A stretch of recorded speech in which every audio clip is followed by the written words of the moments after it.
The situation in Eastern Europe is changing quickly, and tonight Ukraine is bracing for the worst as Russia announces a new operation in that country. These boys will still have the anatomy of a biological boy. A bill regarding transgender athletes is a bill that no one seems to like, but it's moving forward on Capitol Hill. A cold and windy night here across Utah with a few snow showers remaining. Coming up, what you can expect for your Thursday morning drive and the timing of our next warm-up.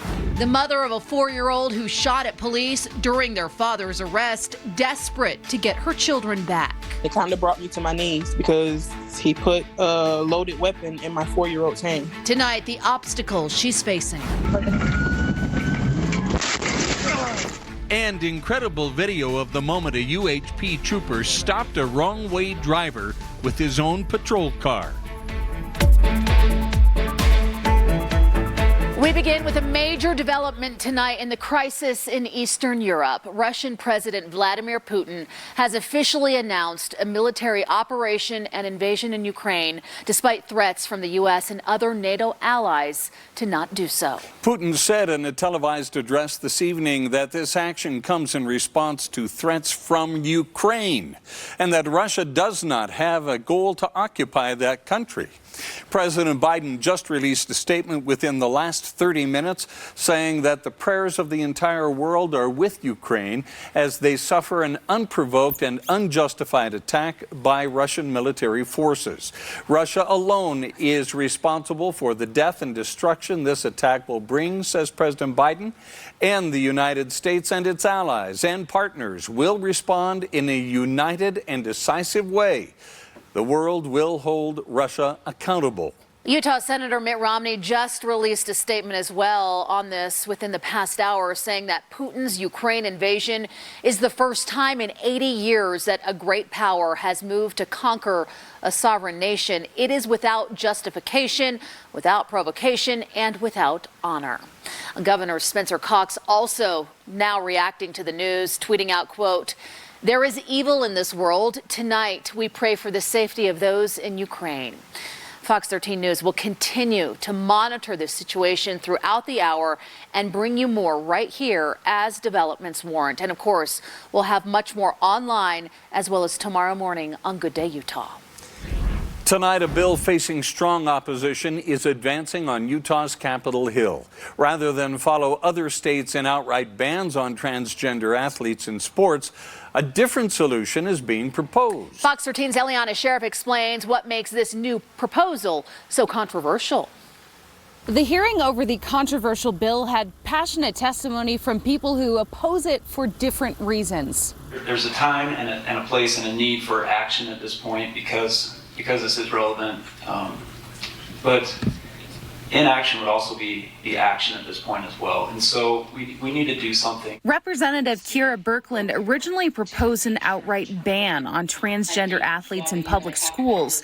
Now her bill proposes a special commission to evaluate children and whether they're eligible to participate in a sport consistent with their gender identity. I know that there are some that want to see a ban. I do not believe the ban is the right move for multiple reasons. Number one is 10 states have passed that and have not been able to enforce it. So many people showed up for the meeting, they had to move to a bigger room. Not everyone got to speak. Those who did were passionately opposed for very different reasons. These boys will still have the anatomy of a biological boy. You know, in any other situation, it would be illegal for these children to shower together or stay in rooms together, but if you pass this bill, that will forever change. Why would we ever do that? This bill is attempting to turn middle school and high school sports into something like the Olympics, but only for transgender kids. We should not exclude. Instead, we should include and secure opportunity to play in sports according to one's biological body for a level playing field for all, no matter what identity one chooses. Sue Robbins with Equality Utah says right now they're opposed to the bill, but they'd like to continue to negotiate. It is an issue with people not really knowing the transgender community. So they see a transgender athlete be successful, and they all of a sudden think that they have an advantage. And really, there isn't an advantage. There's just a transgender woman competing at the level they're capable of. We are allowed to be successful. In Utah, all students participating in grade or high school sports upload birth certificates. Under this bill, transgender students who apply to participate in a gender-designated interscholastic activity would be sent to the commission. The idea is to look at things like height and weight to create a baseline to help the commission decide. The committee voted 4-3 to pass the bill. If you have a daughter or you know a daughter, please vote no on this. We're talking too much about the specifics of bodies, and transgender youth have issues with their bodies. That's part of being transgender. We are working on that because we don't want this to be, you must fit perfectly in this box. We want the commission to create a baseline. And the bill now goes to the full Senate for a vote. On the Hill, Eliana Sheriff, Fox 13 News, Utah. Sue Robbins from Equality Utah, who you just heard and saw, is also speaking out tonight against a new order from the governor of Texas that would ban gender-affirming treatments for transgender youth and have it investigated as, quote, child abuse. Robbins said on Twitter today, in part, quote, this is horrific. If you are a transgender child or a parent of one, you are now being hunted down and can be separated and potentially charged. If you are a company in Texas, it is time to relocate for your employees' safety. New tonight, a controversial bill that would have eliminated vote by mail as the primary method of casting ballots in Utah failed to pass a House committee. It would have returned the state to in-person voting only as the primary method of casting ballots. The measure cited election security as the reason for the proposed change. But polls show Utahns overwhelmingly favor vote by mail and that there have been no major issues with Utah's elections.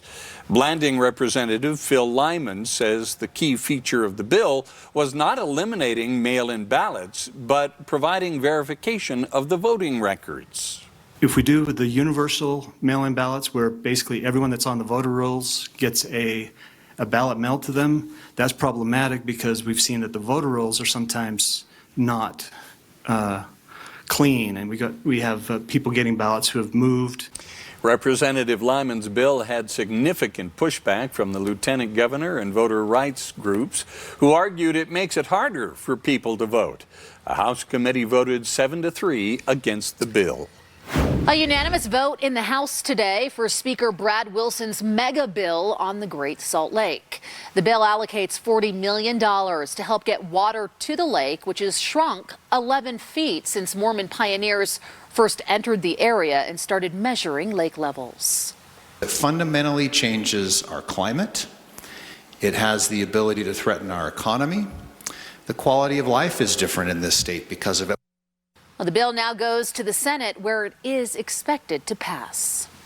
A man is in critical condition after crashing his motorcycle in Ogden at about noon today. The 21-year-old motorcyclist was going west in the 200 block of 12th Street when he hit the passenger side of a white Chevy work van heading north on Childs Avenue.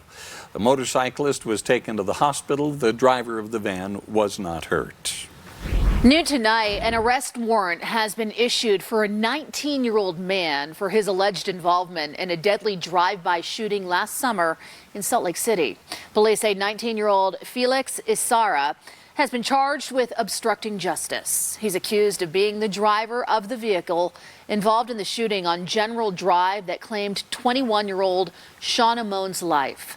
Call Salt Lake City Police if you have any information that can lead to Isara's capture. There has been a snag in the planned demolition of the old Raging Waters Park in the Glendale neighborhood of Salt Lake City. The contractor, who was going to blast parts of the park away, has backed out of the project altogether because of any possible publicity that would come with it. We're told the demolition will be finished with jackhammers instead. The park has been abandoned since 2018. It's in the process of becoming a regional park, with some facilities slated to open this summer.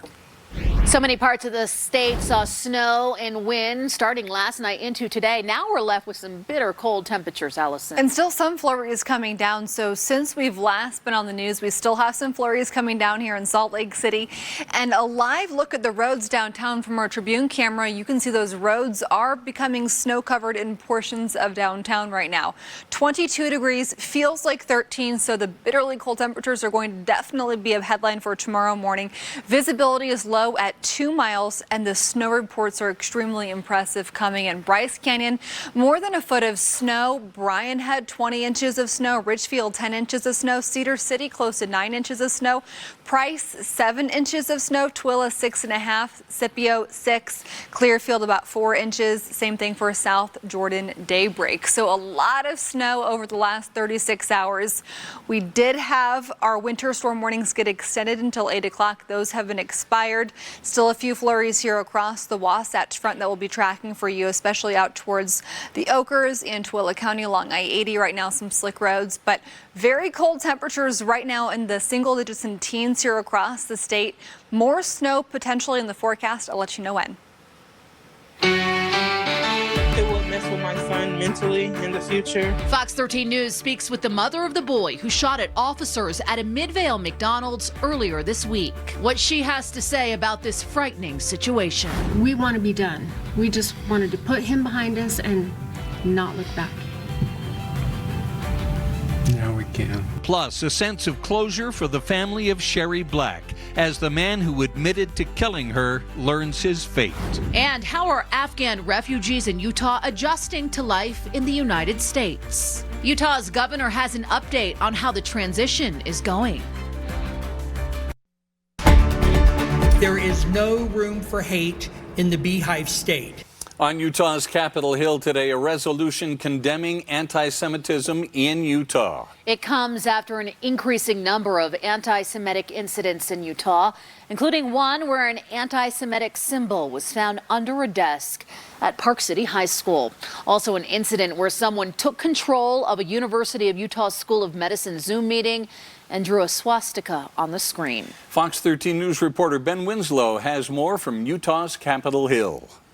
We express our support for our Jewish friends. We recognize the Jewish community's tremendous contributions to our history, and we pledge our intention to root out anti-Semitism and hate wherever we find it. Jewish community leaders watched as the House voted to support the resolution against anti-Semitism. I would call on all you Utahns to show decorum and decency and good manners and tolerance. We're seeing the normalization of extremism and hate. Utah has seen increasing instances of anti-Semitism lately. There was a bomb threat to my synagogue.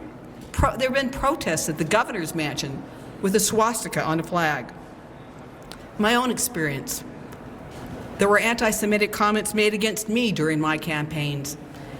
And I will tell you that, in my district that I represented, a lot of people knew that I was a member of the Jewish faith, and people would have come up to me recently even at parking lots at grocery stores or at a gas station and yelled at me, "Hitler was right." Most recently, Entrada founder Dave Bateman fired off an email to dozens of Utah tech company CEOs and political leaders claiming Jewish people were behind a plot to kill people with COVID-19 vaccines. It was roundly condemned, and he resigned from the company he founded. The resolution is a response to all that. Partly, yeah. I think it's not who Utah is, and that was a really ugly episode that aired in the last few months. Jewish community leaders say anti-Semitism is not who Utah is. Those acts, those episodes, those incidents, that's not Utah. That doesn't speak to the values of who we are as a state. This resolution, they say, is a statement of who we are. HCR 15 is exactly who Utah is and what Utah is and what Utah stands for. The resolution now goes to the Senate. If it passes the entire legislature, Governor Spencer Cox's office says he will sign it. On the Hill, Ben Winslow, Fox 13 News, Utah. Last month, Silicon Slopes Political Action Committee, Utah Tech Leads, announced Entrada made a $100,000 donation to help combat discrimination at all levels in the state. Well, the victims of a high-profile case of online impersonation back in 2020 are now speaking out. The wife of a Kaysville police officer was accused of posting racist things on a news station's Facebook page in response to the death of George Floyd. However, it turns out she did not. Amber Criddle was the victim of online impersonation. She says things got so intense, her family got death threats, and they had to move to another county. The woman who impersonated Criddle, named Sambulik Swallow, recently pleaded guilty to federal charges. I cannot tell you how liberating this moment is for me and my entire family.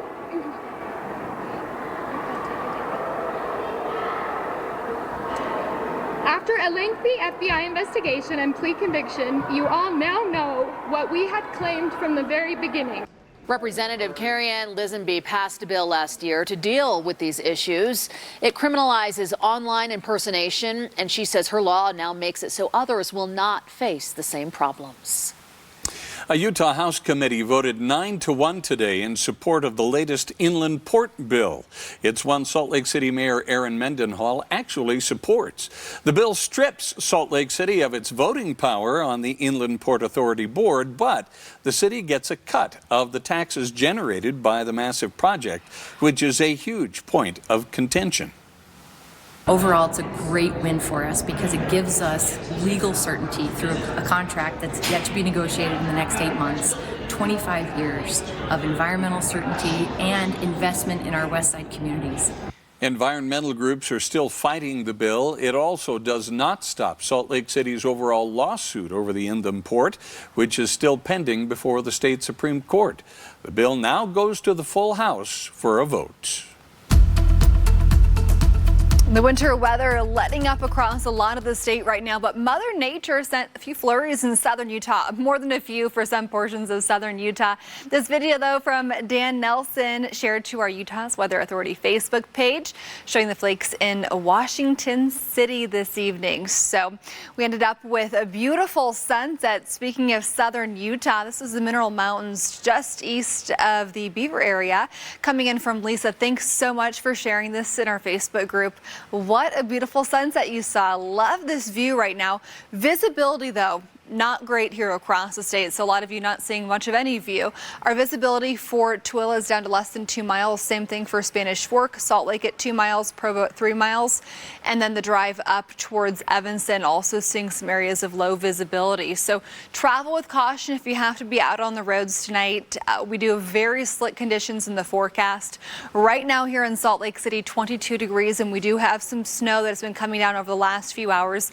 Big enough snowflakes and cold enough roads that we're starting to see some of this accumulating, but the bulk of our snow is done. Mountains across northern Utah could see an additional 1 to 2 inches of snow, maybe seeing even more coming into Thursday night and Friday morning, but bulk of our snow is done. We're still seeing some snow, though, near Moab and then just southeast of Kanab.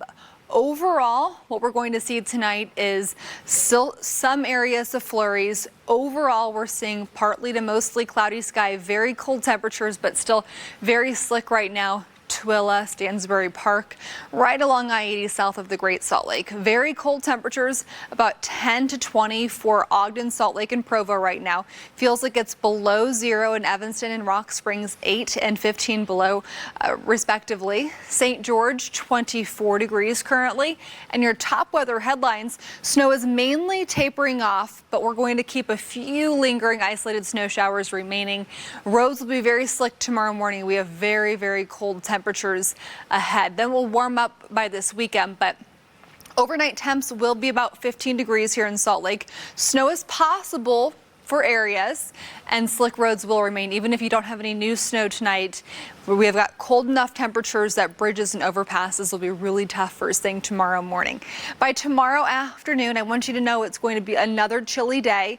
mostly cloudy, and then another system moves in, brushes northern Utah Thursday night into early Friday. So tomorrow morning, about 10 to 15 degrees for Eagle Mountain and Provo and Tooele. Salt Lake and Ogden closer to about 15 to 20. And then by tomorrow afternoon, we'll be about 30 to 35 here for the Wasatch Front, with our next system dropping in from the north. So our chance of precipitation here in Salt Lake starts to go up tomorrow night. Thursday night, scattered to widespread precipitation. By Friday, we're going to see scattered to widely scattered. Drier this weekend, and then a few more isolated chances into the middle of next week. St. George, close to 45 to 50 Thursday. Friday, close to 60 Sunday into next week. Here in Salt Lake, a chance for some snow Thursday night into early Friday. And then we are warming back up as well, close to 50 to 60 next week. We'll talk more about how much snow you could see tomorrow night coming up. Thanks, Allison. Still ahead, what officials in Grand County are saying about the possible suspect in the double murder of 2 women last summer. Update now. Grand County Sheriff is now revealing a man named in a recently unsealed search warrant has been cleared and is not a suspect in the murders of Crystal Turner and her wife, Kylan Schulte, last summer. A recently unsealed search warrant described a man who said he had seen the couple and had been sleeping near a jacket with apparent blood on it. The man also exhibited what a deputy described as, quote, unnerving behavior and could not account for his whereabouts at the time of the murders. Now the sheriff's office says investigators already ruled him out as a suspect early on and determined the jacket was not related evidence. The man who admitted to killing Sherry Black in her family's South Salt Lake bookstore in 2010 will spend the rest of his life in prison. For years, her murder went unsolved, but in 2020, DNA evidence linked Adam Durborough to the crime. Today, Sherry's loved ones packed a courtroom to face Durborough. When sharing their victims' statements with the court, they described Durborough as a vile monster and pathetic stranger, someone who they feared would kill again if allowed to step outside of prison. If he ever got out of prison, I believe 100% that he would have hurt somebody else. And I don't want another family to have to go through what we went through. Loved ones described Sherry Black as a loving, caring mother and grandmother who made family the focus of her life. After today's sentencing, her family says this finally allows them to heal. Police say her 4-year-old child fired a gun at police officers while they took the child's father into custody. It kind of brought me to my knees because he put a loaded weapon in my 4-year-old's hand. Hear from a mother desperate to get her children back home. BYU basketball team's on the NCAA tournament bubble. Coach Mark Pope will tell us what the chances are of the Cougars adding one more game to build their resume. And see the moment a UHP trooper put his life in danger to save others from a wrong-way driver on I-15 after the break. If you are just joining us, we are following developing world news here on Fox 13. Just a few hours ago, Russian President Vladimir Putin officially announced a military operation in Ukraine, despite threats from the U.S. and other NATO allies to not do so. Putin claims this action is in response to threats from Ukraine and that Russia does not have a goal to occupy that country. Now, people in rebel-held eastern Ukraine have been evacuating now to Russia for days with this imminent threat coming. We're showing you a live shot of Kyiv right now. It is very early there in the morning, just after the 6 a.m. hour. Fox News reporters there say they are hearing loud explosions. And this, Justin, the Ukrainian interior minister, now saying that there have been missile strikes on Kyiv and airfields have been hit by shelling. We will continue to monitor this very, very delicate situation and, of course, bring you more as the situation warrants. As Russia invades Ukraine tonight, for the very latest information, as always, go to our website, fox13now.com. In local news, the mother of a 4-year-old boy is sharing her story after her son fired a gun at unified police officers on Monday as his father was being taken into custody at a Midvale McDonald's. Fox 13 News reporter Chris Arnold spoke with the upset mother, who's now just trying to get her children back. Alexis Davis says she's in shock. It kind of brought me to my knees because he put a loaded weapon in my 4-year-old's hand. After hearing on Monday that her husband, 27-year-old Sadat Johnson, allowed their 4-year-old son to get a hold of his gun before allegedly telling him to fire at police officers while he was being taken into custody at this McDonald's in Midvale. Police say Johnson told him this wasn't the first time the child had gotten a hold of his gun. The incident has Davis worried about how it will ultimately impact her son. It will mess with my son mentally in the future, and that's something I will have to deal with. She says also in the car at the time, their 3-year-old child. Davis, who lives just outside of Atlanta, Georgia, says she and Johnson made an agreement in August of last year to have 2 of their kids stay with him for a short period of time. She says she was originally supposed to get her kids back in December, but decided to allow them to stay with Johnson through August of this year. After this incident, she says she's working right now with the Utah State Division of Child and Family Services to get her children back sooner rather than later. I had a virtual meeting this morning, and they just kind of, updated me on everything. And I guess they made another hearing in March. Fox 13 News reached out to DCFS about Davis's case. We received this statement back saying, in part, due to confidentiality, DCFS is unable to share information regarding a case or confirm involvement with the family. They go on to say it is always a top priority to preserve existing safe family connections as we explore placement options. For Davis, it's simple. She says she just wants her kids back with her in Georgia. I'm sad about the situation. It sucks. It's hurtful. I'm praying about it, and I just want my kids home as soon as possible. Davis tells me she hopes as soon as possible will be sometime next month or soon thereafter. As for Johnson, he's currently being housed here at the Salt Lake County Jail. He's facing charges of felony child abuse and the use of a dangerous weapon in a fight. Outside the Salt Lake County Jail, Chris Arnold, Fox 13 News, Utah. Well, tonight, investigators are still looking into a deadly accident in St. George. Police say a man in his 60s was crossing Sunset Boulevard near 1300 West just before 7 o'clock this morning. Officers say the man was in what's considered an unmarked crosswalk when a car hit him. The victim died on scene. Police say the driver who hit the man did stop and is now cooperating with investigators. New video shows the moment a Utah Highway Patrol trooper stopped a wrong-way driver with his own car. Watch this.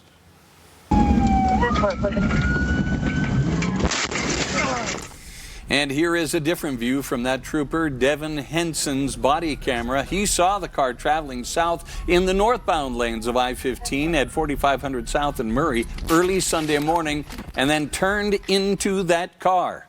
Henson suffered minor injuries and was released from the hospital the same day. The driver was treated at the scene and arrested on suspicion of DUI. Well, the state Senate has approved a pair of bills that would tweak Utah's medical cannabis laws. The bills expand the state's programs, but some changes were made. One bill removes a provision that would have allowed child patients to access doses on school grounds. Another requires all CBD or hemp products to explicitly state on the label they are not medical cannabis, but also allows terminal patients to quickly access it. The bills now go to the House. The Utah Senate passed a big alcohol bill on a 20-7 vote today. It allows some hard seltzers to stay on grocery and convenience store shelves, but others will have to go back to state-run liquor stores because of how they're made. The bill also does not grant new bar licenses, but reworks how they are distributed. It now goes to the House for consideration. Well, the state Senate gave final approval today to a bill that says you can still be cited for DUI in a self-driving car. That's because someone still has to be in charge of the vehicle. The bill now goes to Governor Spencer Cox's desk for his signature or veto. A look at what we know about long COVID and a new program in Utah to treat it. We talked with one of the doctors behind it. A little more than 600 people tested positive for COVID-19 in Utah in the past day. That continues the decline in the number of new cases, but Utahns are still dying. 20 more of our neighbors have lost their lives because of the virus. The state health department has counted more than 920,000 cases of COVID-19 in the last 2 years. A lot of people. A significant number of those Utahns have experienced lingering symptoms known commonly as long COVID. Going in depth for us tonight, Fox 13 News anchor Max Roth spoke with one of the doctors involved in Intermountain Healthcare's new long COVID navigation program. The lowest estimates say between 10 and 20% of infected people will show symptoms weeks or months later. Now that adds up to somewhere between 92 and 184,000 Utahns. We talked with one of the critical care physicians leading Intermountain's initiative in depth on Live at Noon. Dr. Dixie Harris says the most common symptom of long COVID is severe fatigue. Many of these patients never were hospitalized, were not super sick with COVID, but yet they cannot do their regular daily activities. Other symptoms can be shortness of breath, coughing, chest pain, a racing heart, and some of the most common symptoms affect the brain, like anxiety. These are patients who've never had anxiety before. And brain fog. Some of the patients will say it's just this terrible brain fog where they have a really hard time concentrating. And these patients are really suffering because it's hard to get back to work and really work, do their jobs when they have a hard time concentrating. The puzzling thing for patients and doctors, the symptoms seem endless and can impact any part of the body. To date, over 2,000 symptoms have been associated with chronic COVID. Such complex and widely distributed symptoms explain why Intermountain calls it a navigation program. One patient might get what they need from their primary care physician. One might need a neurologist, one a cardiologist. Every specialty is learning about this, and a lot of it is how can we treat these patients? What are the best things to do? The biggest mystery is what long COVID really is. So Intermountain is working with other researchers to figure that out. There are two positives about it. Most symptoms go away in time, and vaccinated people with breakthrough cases are far less likely to have lingering symptoms. In the newsroom, Max Roth, Fox 13 News, Utah. 32.7% of Utahns who are eligible for a booster shot have received one. That's after a little less than 1,800 more boosters were given yesterday, and there were about 3,900 total vaccinations. Overall, the process which happened was completely surreal and unpredictable. Still ahead, we have an update on how Afghan refugees are adjusting to life here in Utah after fleeing their home country several months ago. BYU would love to add another Quad 1 game to their schedule. Can they do that? We'll hear from Mark Pope on the possibilities. High school basketball state champions are won in Class 4A. We'll show you the champions coming up in sports. Since last year, Afghan refugees have been resettling in Utah and starting new lives here. Today, Governor Spencer Cox gave an update on their progress. As Fox 13 News reporter Spencer Joseph shows us, while there's still much to do, many say they are very happy with how they've been welcomed.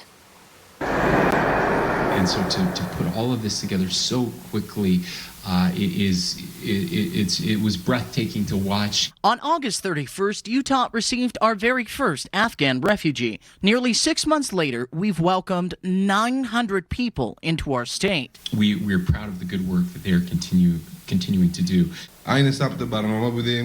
One of them is Ahmad, a worker in the entertainment and film industry who just recently came to Utah. Overall, the process which happened was completely surreal and unpredictable. Another is Saida, who is now with her entire family in Utah. And we're just trying to take each step one day at a time because we're still learning the culture, we're still learning and meeting the new people. Those today also being honored on the House floor by Representative Moss.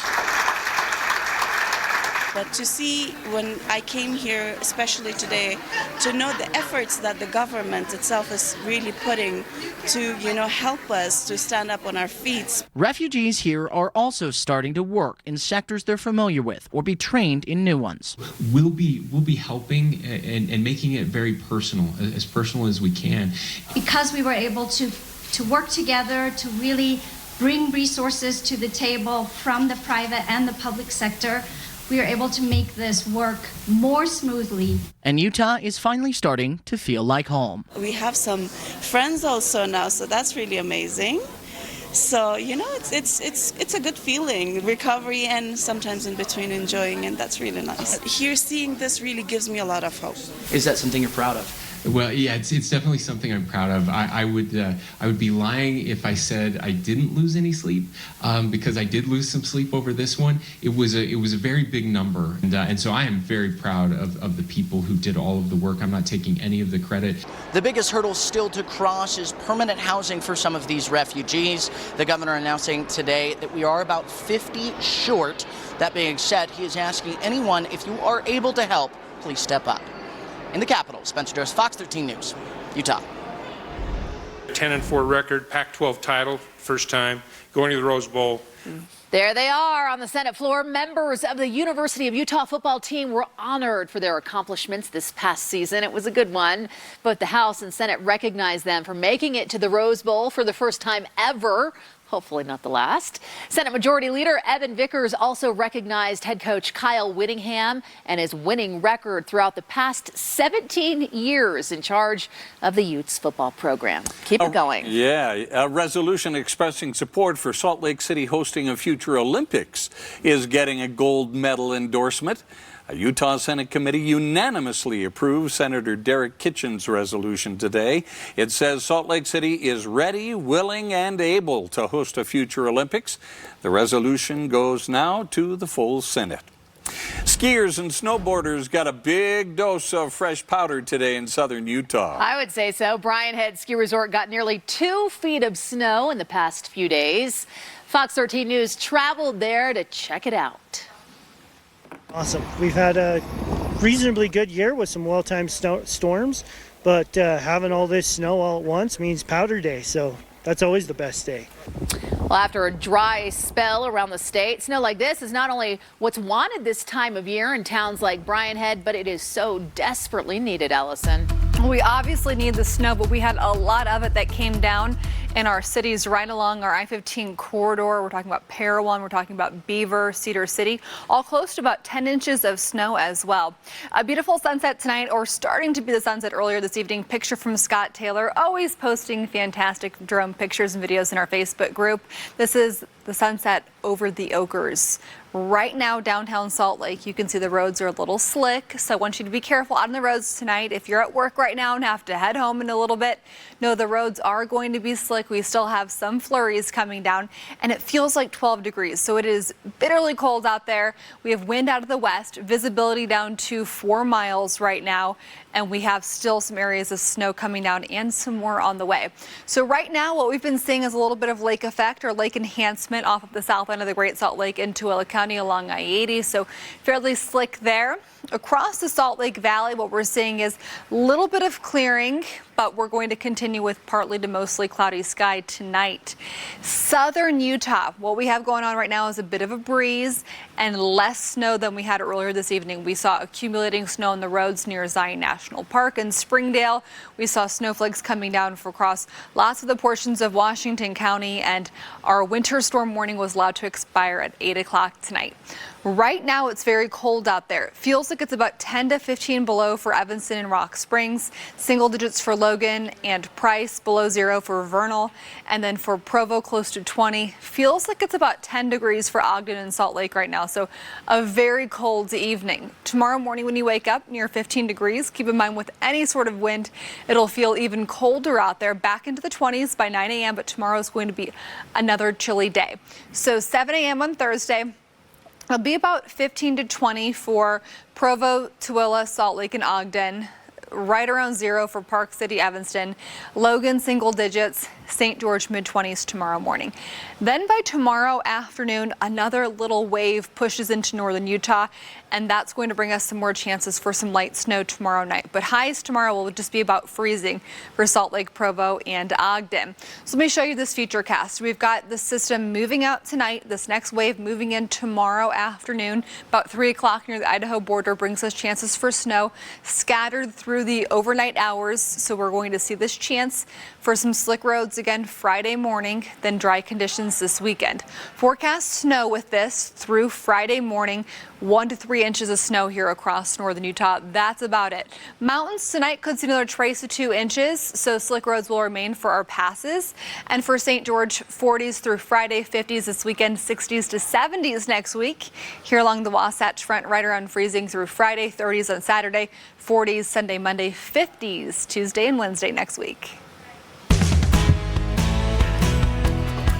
The BYU men's basketball team has 2 more games scheduled to play on the regular season this week, but the Cougars are hoping to add 1 more game next week before the West Coast Conference tournament begins to improve their NCAA tournament resume. Those conversations have gone in earnest for the last 3 or 4 days, so we reached out to about 20 different teams, and most of them we need to be on the road to make it a quad 1. All that is in limbo right now. We're just trying to evaluate and see, but yeah, we're really aggressively, actively pursuing potential opportunities. 2 state champions were crowned at Dixie State. Dixie took on Snow Canyon in the 4A boys final. The Warriors opened it up in the second half. Snow Canyon won it 50-41 for their first state championship since the year 2002.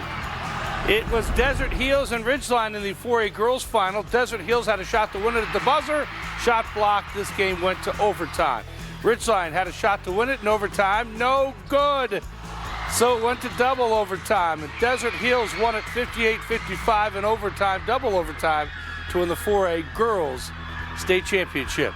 The 5A playoffs beginning with number 16 versus number 17. The defending champs Lehigh rallying in the 4th. Cooper Lewis the steal and the bucket.